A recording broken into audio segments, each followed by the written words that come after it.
Isang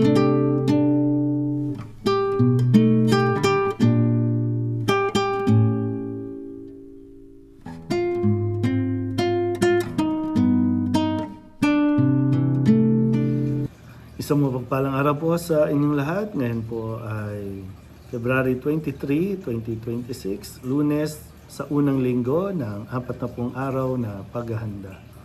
Ang ating pong unang pagbasa at pagninilay sa araw nito ay hinango mula sa aklat ng Levitico chapter 19, verses 1 to 2 and verses 11 to 18.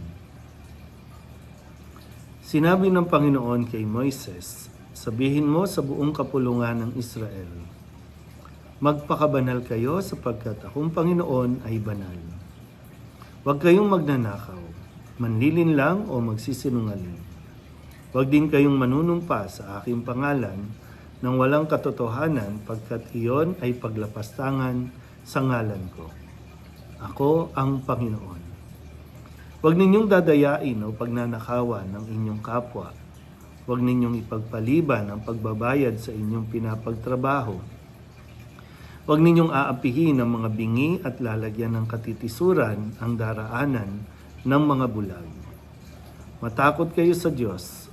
Ako ang Panginoon.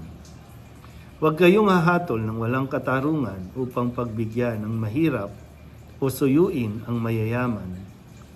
Huwag ninyong ipamamalita ang kasiraang puri ng inyong kapwa, ni sasaksi laban sa inyong kapwa upang ipahamak lamang siya.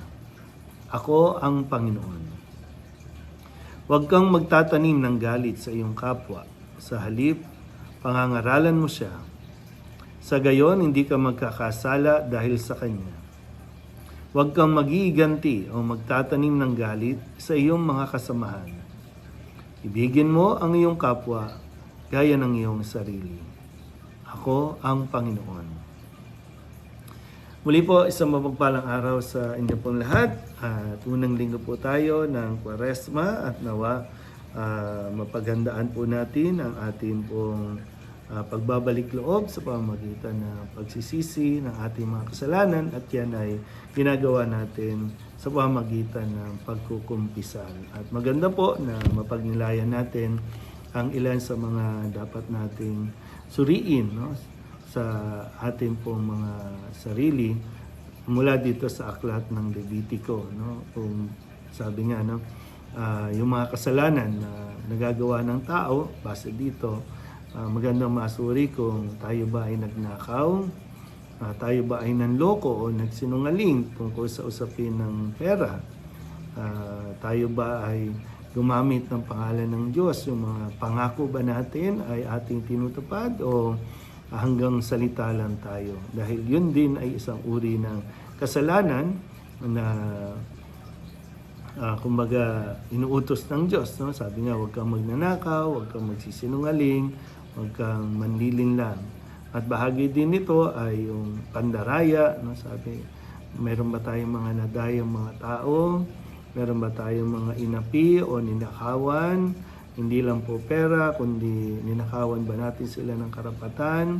Ninakawan ba sila natin ng mga pagkakataon, opportunities para lang pansarili natin? So, ilan lamang po ito, no, sa mga pinapaalala sa atin. Gaano ba natin?